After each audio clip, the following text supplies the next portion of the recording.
하나님께서 약속하신 것으로라는 제목으로 말씀을 나누도록 하겠습니다. 이사야는 이스라엘이 남과 북으로 분열되어 있었던 이 분열왕국 시기에 활동했던 선지자입니다. 주전 8세기, 그러니까 기원전 8세기 남유다 왕국에서 활동했던 선지자로서 지난주 살펴본 것처럼 당시 남왕국은 사방이 적으로 둘러싸인 고립무원의 상태였다고 해도 과언이 아니었습니다.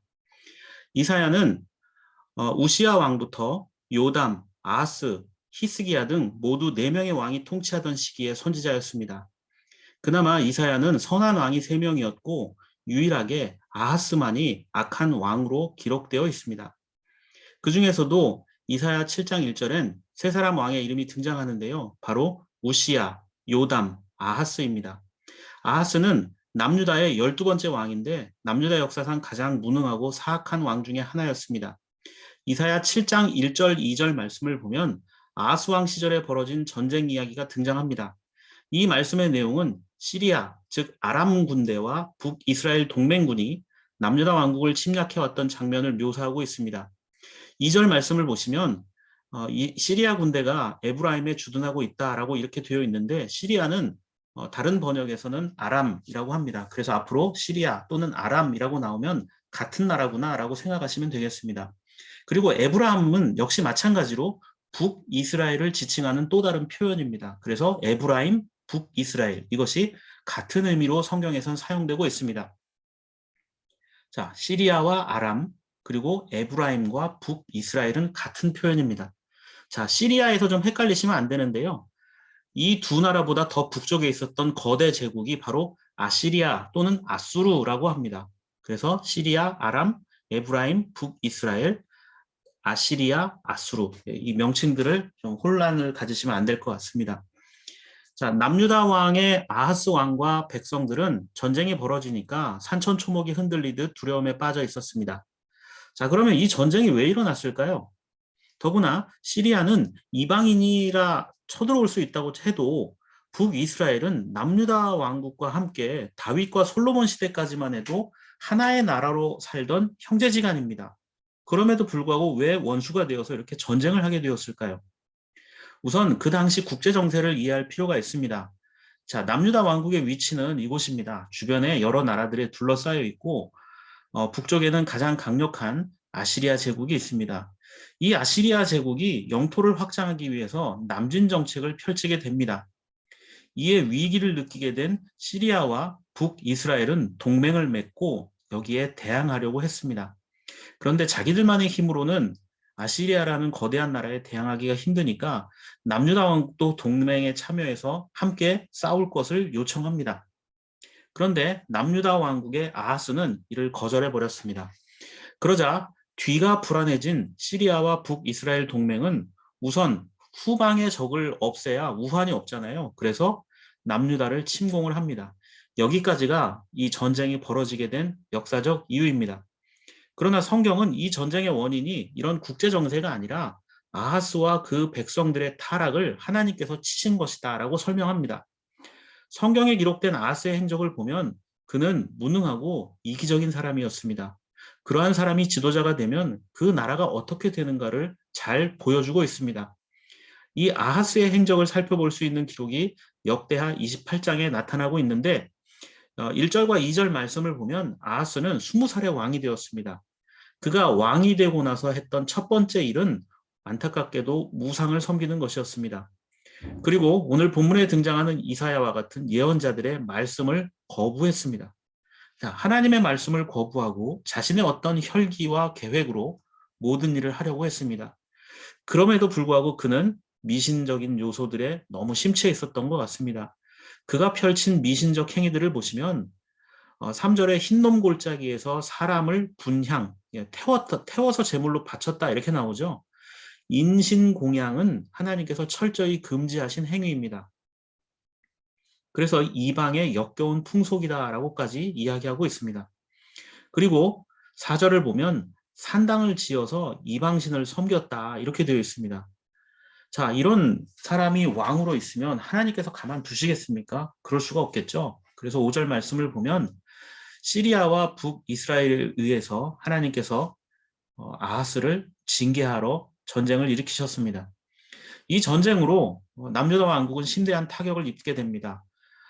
하룻밤 전쟁에 무려 12만 명이 전사하고 20만 명이 포로로 끌려갔다는 기록이 있을 정도로 이게 과장된 것이라 해도 그 피해가 어마어마했다는 것을 알 수가 있습니다. 이렇게 많은 사람이 죽고 피해를 입었으면 왕이었다면 적어도 자신의 잘못이 무엇인지 아니면 하나님 앞에 내가 무엇을 잘못했는가를 돌아볼 수 있어야 합니다. 그럼에도 불구하고 그는 다시 하나님을 외면한 채 인간적인 방법을 찾게 됩니다. 바로 더 북쪽에 있었던 아시리아 제국의 도움을 요청해서 이 시리아 북이스라엘 동맹군을 물리칠 생각을 하게 됩니다. 요세푸스는 유대 고대사에서 당시 아하스 왕이 아시리아 제국의 도움을 요청했던 내용을 이렇게 기록을 남겼습니다. 이스라엘에 대패한 아하스 왕은 아수르 왕 디글랏 빌레셀에게 사신을 보내 이스라엘과 수리아와 다메섹과 전쟁을 하는데 원군을 보내주면 많은 돈을 주겠다고 했다. 이렇게 되어 있습니다. 자, 돈을 주고 군대를 빌리려 했다. 남유다 왕국은 북쪽의 아시리아 제국에 비하면 보잘것없는 나라였습니다. 작은 나라였습니다. 그런데 훨씬 더 큰 나라에게 돈을 줄 테니 좀 싸워달라 이렇게 얘기했던 것은 굉장히 어리석은 짓이었습니다. 여러분, 아시리아 제국이 돈이 없어서 전쟁을 못할까요? 군대가 없어서 싸움을 못하겠습니까? 아시리아 제국은 지금 남진 정책을 펴고 있었기 때문에 침략을 할 명분이 필요했습니다. 그러던 차에 마침 남유다에서 우리를 도와달라고 요청이 오니까 옳았구나. 지금이 가나안에 쳐들어갈 수 있는 좋은 기회다라고 생각하면서 전쟁을 벌이게 되었습니다. 아하스는 자신의 요청을 받아들인 아시리아의 모습을 보면서 드디어 내 청을 들어주는군. 역시 나는 훌륭한 왕이야라고 착각했을지도 모릅니다. 자, 다시 지도를 좀 보시면 남유다와 북이스라엘 그리고 아람 왕국, 시리아 제국이 전쟁을 하고 있잖아요. 시리아가 전쟁을 하고 있잖아요. 근데 이 남유다가 위기를 느껴요. 그래서 아시리아 제국에 도움을 요청합니다. 우리를 도와주십시오. 이 아람이란 나라와 북이스라엘 때문에 우리가 위기에 빠졌습니다. 우리를 쳐들어와서 사람들을 죽이고 잡아갔으니 이들을 우리 대신 응징해 주시면 우리가 돈으로 배상하겠습니다. 자, 아시리아 제국의 입장에서는 어때요? 좋은 기회죠. 명분이 생겼어요. 그래서 침략을 합니다. 자, 아람 왕국과 북이스라엘의 차례로 침공해서 아람 왕국 같은 경우는 완전히 초토화를 시킵니다. 이 다메섹에 살던 사람들을 다 아시리아 제국으로 끌고 가고 다른 지역에 있던 사람들을 이 다메섹으로 보내서 살게 하는 이주 정책을 펼치게 됩니다. 그 정도로 초토화시켰고 북이스라엘도 정복해버립니다. 잘 알다시피 남북으로 나뉘었던 분열왕국 시기에 북이스라엘은 아시리아에 의해서 멸망한다 이렇게 성경에 기록되어 있는데 바로 그 나라가 아시리아입니다. 이때 멸망하게 됩니다. 이게 끝이 아닙니다. 도리어 유다까지 점령을 하게 됩니다. 유다는 이 두 나라만 사라지면 평화가 올 줄 알았습니다. 그러나 아시리아의 어떤 이 거대한 제국의 계획 속에 이 남유다 정복은 당연히 들어있을 수밖에 없었던 겁니다. 역대하 28장 20절과 21절 말씀을 보면 이런 경우를 폭망이라고 합니다. 아시리아의 왕이 오기는 왔지만 아하스를 돕는 척하면서 도리어 이 아하스 왕을 쳐서 공경에 빠뜨리게 됩니다. 아하스는 정신을 차리지 못하고 주님의 성전과 자기의 왕궁과 대신들의 집에서 보물을 꺼내어 아시리아 왕에게 바치게 됩니다. 그러나 아무런 효과가 없었습니다. 여러분, 21절 말씀을 잘 보시면 돈이 얼마나 없었던지 자기의 어떤 왕궁에 있는 것뿐만이 아니라 신하들의 집에 있는 보물까지 그리고 절대로 그래서는 안 됐는데 이 사람은 개념이 없었습니다. 자, 어디에 있는 걸 썼다고 하죠? 주님의 성전에 있었던 진귀한 보물들까지 꺼내서 시리아 왕에게 바쳤다. 여러분, 그러면서 하나님의 성전에 있는 것까지 빼서 자기가 필요하면 필요한 곳에 사용하는 자가 바로 아하스였다라는 겁니다. 그렇게 아하스는 졸지에 아시리아에 의해서 허수아비 왕이 되고 말았습니다. 나라가 이 지경이 되면 정신을 차려야 하는데 자신의 잘못을 인정하고 돌이키기는커녕 더 엽기적인 행보를 보입니다. 22절과 23절 말씀을 보면 사태가 이렇게 악화되었는데도 아하스는 주님께 더욱 범죄했다 이렇게 기록되어 있죠. 그러면서 자기를 친 다마스쿠스 사람들이 섬기는 신들에게 제사를 지내면서 자, 하나님을 찾아야 하는데 자기를 공격했던 나라의 신을 찾는 겁니다. 그러면서 시리아 왕들이 섬긴 신들이 그 왕들을 도왔으니 나도 그 신들에게 제사를 드리면 그 신들이 나를 돕겠지 하고 생각했다. 자, 가까이 있는 하나님을 외면한 채 이방 나라에 더 세 보이는 신을 찾기 시작했다는 겁니다. 그런데 오히려 이러한 일이 이스라엘을 망하게 만듭니다. 성경은 아하스가 자신들을 정복한 나라의 신이 더 강하다는 망상에 빠져서 시리아의 신을 섬기게 됩니다. 요세푸스는 나중에 아하스가 아시리아가 더 강한 것을 보고는 그 아시리아의 신을 섬기기 시작했다 이렇게 말합니다. 철저하게 힘의 논리를 따르는 겁니다.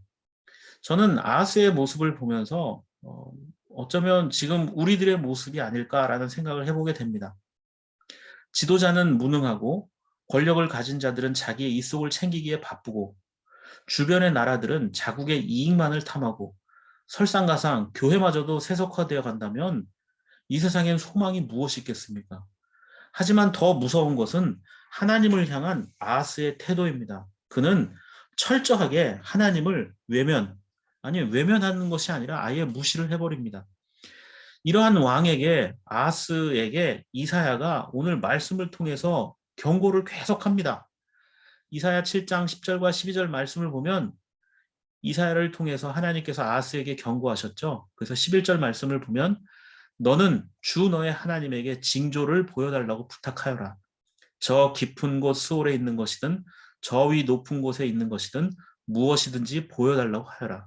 자, 이 말이 무슨 뜻입니까? 하나님에게 징조를 보여달라고 부탁해라. 기도하라는 겁니다. 하나님을 찾으라는 겁니다. 주님을 의지하라는 겁니다. 하나님 아니고서는 이 어려운 상황들, 이 전쟁의 상황, 이 거대 국가들을 물리칠 수 있는 상황이 아무것도 없다. 왜 너는 자꾸 문제의 원인을 밖에서 찾느냐? 네가 하나님 앞에 얼마나 어리석은 죄를 저질렀는가? 돌이켜 보아라. 그러니 하나님을 찾아라. 이렇게 경고를 했습니다. 그런데 아하스의 태도가 어떻습니까? 12절 말씀을 보면 아하스가 대답하였다. 아닙니다. 저는 징조를 구하지도 않고 주님을 시험하지도 않겠습니다. 자, 하나님께 매달려라 했던 이사야 선지자의 외침에 아하스는 아닙니다. 저는 징조를 구하지도 않고 주님을 시험하지도 않겠습니다. 여러분, 제가 읽은 톤으로 이렇게 평이하고 겸손한 투로 읽어서는 안 됩니다. 12절에 아하스가 했던 말은요. 이건 뭐 신앙적인 겸손이 아니에요. 이게 신앙적으로 보이면 성경을 잘못 읽은 겁니다. 여러분 12절 읽으면서 어떤 느낌이 드셔야 하냐면요. 야, 이거 아하스가 하나님을 조롱하고 있구나. 이렇게 읽혀야 됩니다. 신앙적인 것 같지만 정반대입니다. 어떤 뜻이냐면요. 하나님을 찾으십시오. 하나님께 매달리십시오. 징조를 보여달라고 하나님께 간절히 부르짖으십시오. 이렇게 말했더니 아하스가 아니 나는 징조를 구할 일도 없고 하나님 앞에 내가 매달릴 이유도 없다. 왜냐하면 나는 잘못한 게 없으니까. 이런 태도입니다. 잘못을 부정하는 것을 넘어서 아예 나는 잘못이 없다. 자, 왕이 이런 식으로 얘기하면 누가 말릴 수 있겠습니까? 아무도 말릴 수가 없습니다. 이사야가 한 번 더 경고합니다. 13절과 14절 말씀을 보면 다윗 왕실은 들으십시오. 다윗 왕실은 백성의 인내를 시험한 것만으로 부족하여 이제 하나님의 인내까지 시험해야겠습니까? 지금 백성의 고통까지 초래한 당신에게 이제 하나님의 인내를 기대하지 마라. 이런 얘기입니다. 14절에 그러므로 주님께서 친히 다윗 왕실에게 한 징조를 주실 것입니다. 보십시오. 처녀가 잉태하여 아들을 낳을 것이며 그가 그의 이름을 임마누엘이라고 할 것입니다. 자, 이 구절을 보면서 어떤 생각이 드십니까? 아마 아하스 왕은 이 구절을, 이 이사야의 말을 들으면서 코웃음을 쳤을지도 모릅니다. 뭔가 하나님께서 거대한 징조, 즉 나라가 위기에 빠졌으니 이 나라를 지킬 어떤 특별한 방도, 그 조짐을 하나님께서 보여주신다. 그랬으면 적어도 하늘에 있는 천군 천사나 아니면 뭐 거대한 천사 집단이 나타나서 이들이 너의 적국을 칠 것이니 빨리 나에게 무릎 꿇어 이랬으면 되는데 그런 모양이 아니라 처녀가 잉태하여 아들을 낳을 것이다. 여러분 생각해 보십시오. 결혼도 안 한 여자가 아이를 낳는다. 아하스는 웃었을 겁니다. 야, 이게 이사야 선지자가 미쳤구나 라고 생각했을지도 몰라요. 이사야 7장 13절 14절은 나중에 설명드리겠지만 일종의 상징적 선언입니다. 말도 안 되는 상황을 통해서 하나님이 임재하실 것이다. 도무지 인간은 계획할 수도 상상할 수도 없는 그 장소, 그 시간과 장소와 일들을 통해서 하나님은 우리와 함께 하실 것이다. 임금인 네가 아무리 노력을 하고 계획을 짜고 좋은 수단과 방법을 찾는다 해도 그것을 초월해서 내가 나의 백성들과 함께 할 것이다 라고 선포하고 있는 것입니다. 인간은 도무지 알 수 없는 내용을 지금 이야기하고 있는 겁니다. 이해할 수도 없는 얘기. 자, 이 14절에서 처녀가 잉태하여 아들을 낳는다라는 부분이 상당히 많은 논란이 있었습니다. 특히 이 처녀라는 단어의 해석 때문입니다. 처녀가 잉태하여 아들을 낳는다. 이 해석 때문에 논란이 좀 있습니다. 자, 처녀라고 번역된 히브리어 단어는 알마라고 하는데요. 이 알마를 해석하면서 이 천주교 교리 중에는 무염시태 교리가 있습니다. 무염시태, 무염, 오염되지 않고 원죄로 오염되지 않고 시태, 잉태되어 태어났다라는 뜻인데 예수의 어머니 마리아는 잉태되었을 때 원죄에 조금도 물들지 않았다는 주장입니다. 자, 하나님의 아들이신 예수 그리스도가 사람이지만 죄가 있으면 안 되잖아요. 그런데 마리아가 예수님을 낳으면 아니, 죄인이 사람을 낳는 거니까 결국 예수도 죄인 아니냐라고 생각하죠. 그런데 그렇게 해서는 안 되지 않습니까? 예수는 죄가 없이 태어나신 분이니까 그러면 죄 없는 하나님의 아들을 낳기 위해서는 그 어머니인 마리아 역시 죄가 있어서는 안 되지 않냐라는 논리입니다. 그게 바로 무염시태 교리입니다. 죄 없는 중에, 원죄 없는 중에 잉태했다. 그래서 1854년에 교황 비오 9세라는 분이 형언할 수 없는 하느님이라는 교서를 내리면서 이렇게 말합니다. 지극히 복되신 동정녀 마리아가 잉태된 첫 순간부터 원죄의 모든 오염으로부터 보호되고 면제된 것은 전능하신 하나님이 특별한 은혜 외 특전으로 인류의 구세주이신 예수 그리스도의 공로를 참작하셨기 때문이다. 자, 무슨 얘기입니까? 예수 그리스도의 공로가 워낙 크고 또 하나님께서 죄 없는 예수 그리스도를 아기로 태어나게 하려면 그 태어나게 하는 여인조차도 죄가 있으면 안 된다. 그래서 하나님의 특별한 은혜로 또 예수 그리스도의 그 엄청난 공로를 참작해서 마리아가 죄 없는 가운데 예수 그리스도를 잉태하게 되었다. 이렇게 말하는 겁니다. 뭐 그럴듯한 이야기입니다. 죄가 없다. 마리아가 죄 없이 예수 그리스도를 태어나게 했다. 그런데 이걸 계속 지켜야 될 거 아니에요. 그래서 나중에는 마리아는 죄가 없이 예수님을 낳으신 후에도 그 뒤에도 죄 없이 사셨다. 그래서 평생 남자를 알지 못했고 죄로 인해서 사람이 죽게 되는데 마리아는 하나님의 어머니, 즉 데오도코스라고 하니까 하나님의 어머니가 죽으면 안 되잖아요. 영생하시는 하나님의 아들을 낳으셨는데 예수 그리스도가 또 하나님이잖아요. 결국 마리아는 하나님을 낳은 어머니잖아요. 그래서 하나님 어머니, 그러니까 그게 바로 데오도코스라는 아주 유명한 그 신앙적인 어떤 교리가 됐는데 하나님의 어머니는 죽으면 안 되죠. 죄가 있어도 안 되죠. 그러니까 어떻게 해요? 마리아는 하늘로 올라갔다. 그래서 지금도 천주교에서는 마리아가 승천했다. 그래서 성모 승천 기념 축일을 합니다. 그런데 성경은 그리스도를 제외하고 모두가 죄인이라고 말하지 않습니까? 죄 없는 자가 하나도 없다라고 말하는데 이렇게 예외를 둬버린 겁니다. 칼빈은 그의 칼빈 주석에서 이사야 주석에서 뭐라고 얘기하냐면 마리아가 남자를 모르는 처녀인가 아닌가 이건 논의의 가치도 없는 것이다. 이건.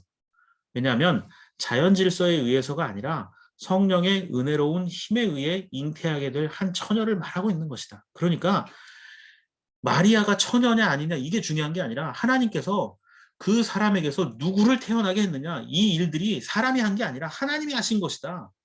이거를 이야기하라는 겁니다. 그리스도의 탄생은 인간의 방법이 아니고 인간이 이해하고 말고의 성질일 것이 아니라 하나님에 의해서 배타적으로 절대적으로 알 수 없는 상황이 이루어졌다라는 겁니다. 거기에 인간이 쓰임받았다는 겁니다. 그런데 사람들은 엉뚱한 것에 관심을 갖고 마리아를 숭배하기까지 한다는 겁니다. 헤르만 바빙크라는 신학자 역시 교회 개혁파 교의학이라는 책에서 이렇게 말합니다. 하나님의 영원하신 아들이신 분, 그와 동시에 다른 사람의 후손으로 나심으로써 인간이 되시기 위해서는 성령에 의해 초자연적으로 잉태되어야 했다. 우리 주님은 사람의 뜻을 따라 나지 않으셨다. 자, 하나님의 아들은 성령에 의해 처녀가 잉태한다는 이 명제는 인간이 합리적 수용을 요구하는 것이 아닙니다. 자, 내 말을 듣고 잘 이해해봐. 이게 아니에요. 신앙은 그런 게 없어요. 그냥 선언입니다. 선언. 여러분 창세기 말씀도 그렇잖아요. 우리가 성경을 볼 때 그 성경이 역사책이나 과학서적이나 어떤 논술서적이 아니잖아요. 그냥 선포해버리지 않습니까? 빛이 있어라. 그럼 빛이 있는 겁니다. 땅이 생겨라. 그러면 땅이 생기는 거예요.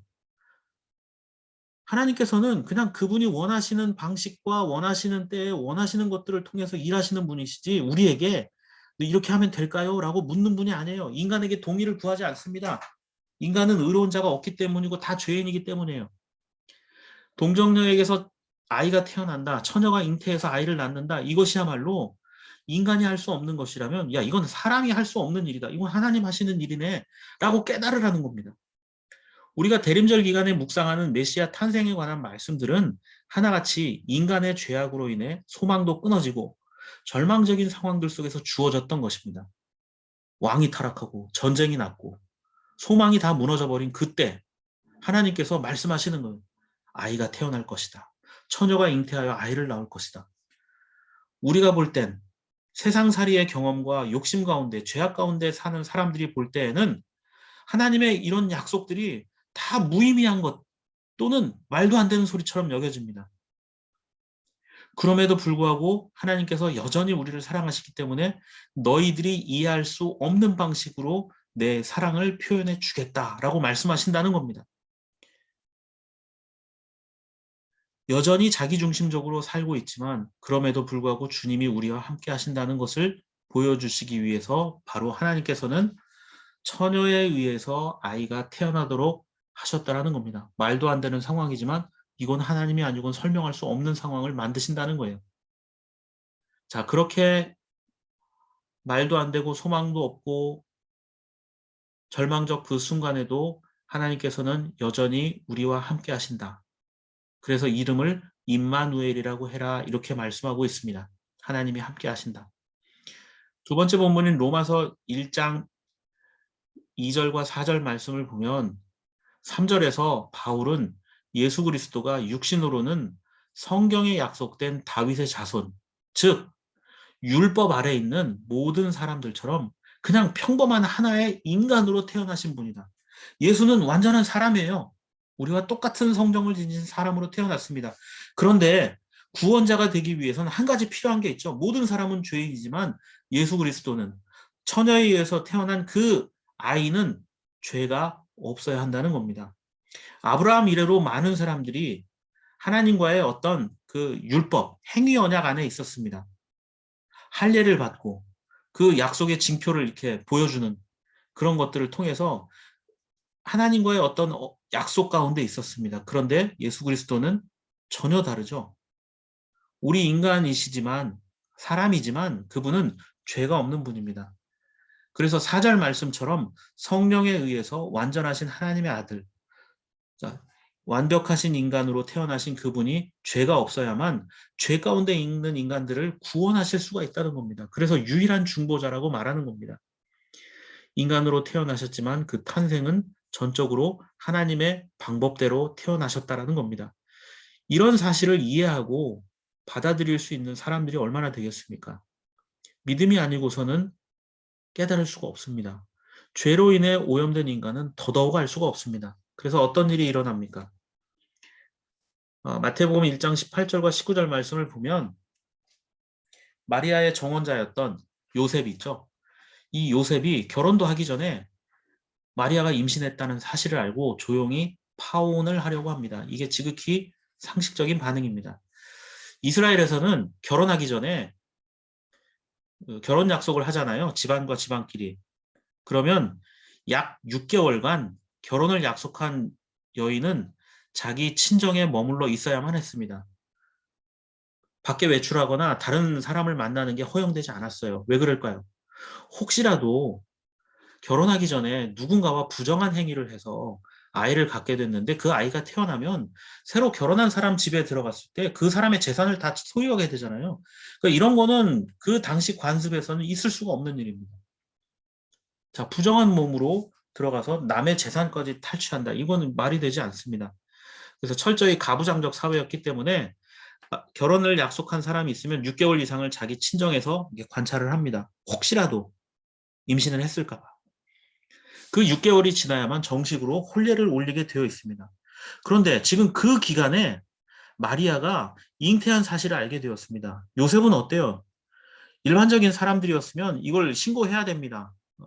제사장이나 이런 사람들한테 보여서 이 여인이 부정한 여인이고 이 집안이 굉장히 잘못된 집안이다. 그러니 결혼을 안 하겠다. 이 사람들 집에 벌을 주어야 한다. 저주를 부려야 한다라고 말할 수 있을 텐데 요셉은 그렇게 하진 않았습니다. 그냥 조용히 파혼을 하려고 합니다. 어쩌면 이게 지극히 상식적인 반응입니다. 19절에 마리아의 남편 요셉은 의로운 사람이라서 약혼자에게 부끄러움을 주지 않으려고 가만히 파혼하려 했다 이렇게 되어 있는데 여기서 말하는 의로운 사람이라는 건 그냥 하나님 율법에 충실한 사람이라는 겁니다. 그냥 뭐 착한 사람 이런 뜻이 아니에요. 그냥 그 당시 율법 전통에 맞는 거예요. 진짜 착한 사람이었으면 어떻게 해야 돼요? 정말 착한 사람이었으면 하나님 보시기에 정말 착한 사람이었으면 데리고 와서 결혼을 해야죠. 근데 그것은 있을 수가 없는 일입니다. 요셉은 결혼을 안 하려 했어요. 그게 그 당시에 율법을 아는 의로운 자들의 행위입니다. 그런데 천사가 나타나서 요셉에게 말합니다. 자, 요셉이 가만히 끊을 생각을 하고 있는데 천사가 나타나서 다윗의 자손 요셉아 두려워 말고 마리아를 내 아내로 맞아들여라. 그 태중에 있는 아기는 성령으로 말미암은 것이다. 마리아가 아들을 낳을 것인데 너는 그 이름을 예수라 하여라. 그가 자기 백성을 그들의 죄에서 구원하실 것이다. 여러분 만약에 결혼을 앞둔 남자에게 천사가 나타나는 것도 황당한데 그 천사가 두려워 마라. 내 아내가 지금 임신했다. 임신했다는 얘기도 황당할진데 거기다 뭐라고 얘기합니까? 성령으로 잉태됐다. 그리고 그가 이름도 예수라고 하고 백성을 구원하실 분이다. 여러분 이런 얘기하면 아멘 감사합니다 이렇게 받아들일 사람이 있어요? 없죠. 이거는 일단 말이 안 되는 얘기입니다. 무엇보다도 인간에 의해서는 이게 도무지 될 수 있는 이야기가 아니에요. 그러면서 이게 천사가 이게 하나님 하시는 일이다. 그러면서 또 이렇게 얘기하죠. 22절부터 24절을 보면 이미 이분에 대해서는 예언이 돼 있었다. 그래서 이사야의 어떤 예언들을 쭉 설명해요. 보아라, 동정녀가 잉태하여 아들을 낳을 것이니 그 아들, 그 이름을 임마누엘이라고 해라. 임마누엘은 하나님이 우리와 함께 하신다. 야, 하나님이 함께 하신다. 너 결혼할 사람 지금 임신해서 애 낳을 건데 그게 하나님 함께 하시는 증거야. 이러면은 미쳤다고 생각하죠. 귀신 봤다고 얘기하지 천사를 봤다고 얘기하겠습니까? 그런데 요셉은 24절에 잠에서 깨어나서 주님의 천사가 말한 대로 아내를 맞아들였다. 요셉은 이해할 수 없었습니다. 그런데 저도 요셉을 이해할 수가 없어요. 왜 저렇게 행동할까? 이게 다 하나님 뜻이야. 그러니까 그냥 순종합니다. 남녀 관계를 통해서만 사람이 태어나는 건 지극히 자연적인 법칙입니다. 그런데 이런 방식을 초월한 겁니다. 남자가 없이 사람이 태어나는 이 방식에 대해서 바빙크가 했던 얘기 하나 더 인용하겠습니다. 메시아의 수태에서 남자가 배제된 것, 이것은 예수가 행위 언약에 포함되지 않으셨고, 즉 행위 언약이라는 것은 죄가 있기 때문에 그 죄에서 벗어나기 위해서 끊임없이 희생을 하는 겁니다. 그래서 제사를 드리고 제물을 바치고 할례를 하고 이런 것들을 하는 이유는 뭡니까? 죄인이라는 걸 잊지 말라는 겁니다. 너희들의 목숨은 너희들의 생명은 잠정 유보되어 있다. 죽지 않는 게 잠정 유보되어 있다는 겁니다. 그러니까 메시아의 수태에서 남자가 배대됐다는 건 예수가 이런 행위 언약에 포함되지 않는다는 거예요. 예수님이 율법에 전혀 적용이 될 대상이 아니라는 겁니다. 따라서 하나님의 심판에서 인간의 죄와 상관없으시다는 뜻이다. 그리스도는 사람이시지만 죄 없는 분이시다. 그래서 우리의 유일한 중보자가 되신다라는 겁니다. 그분의 탄생을 통해 우리가 묵상하고 깨달아야 할 것은 인간이 만드는 세상에는 아무런 소망이 없다는 겁니다. 자, 행위 언약이 뭡니까? 인간과 하나님 사이의 약속입니다. 그럼에도 불구하고 인간은 단 한 번도 지킨 적이 없어요. 하나님은 약속을 단 한 번도 깨신 적이 없어요. 인간은 약속을 단 한 번도 지킨 적이 없어요. 이게 얼마나 모순된 일입니까? 막 울며 불며 매달려야 할 인간들은 오히려 도망을 다니고 하나님께서는 그들을 붙들고 끊임없이 약속하시고 내가 너를 사랑한다 말씀하시고 여러분 믿음의 사람은 인간의 방법을 따르는 자들이 아닙니다. 나의 경험과 계획과 의지, 가치관 역시 마찬가지입니다. 우리가 살고 있는 이 시기는 2800년 전 아하스가 왕으로 있었던 시대와 별반 차이가 없습니다. 무언가 지혜로운 것 같지만 결코 지혜가 없는 시대를 살고 있습니다. 어떻게든 방법을 찾아보려 하지만 방법이 없는 시대를 살고 있습니다. 코로나 바이러스가 그렇게 퍼졌을 때 조금만 지나면 야 1년은 넘기지 않겠지. 아이 설마 2년까지 가겠어. 금방 약이 나올 것이다. 인류는 그렇게 생존해 왔다. 이야기했지만 어떻습니까? 여전히 방법이 없습니다. 그러면서 사람들은 얘기합니다. 더 시간이 필요하고 더 좋은 방법을 찾아야 되고 더 노력해야 된다. 그게 사람들의 한계가 아니겠습니까? 그럼에도 불구하고 이런 부족하고 한계가 있는 사람들에게 주님은 여전히 우리를 사랑하시고 그분의 방법대로 우리를 선한 길로 인도해 주실 것이다 라고 약속하고 있습니다. 희망이 없다 말하지 말고 여전히 주님이 우리와 함께 하심을 믿고 살아가는 저와 여러분들의 삶의 모습이 되기를 바랍니다.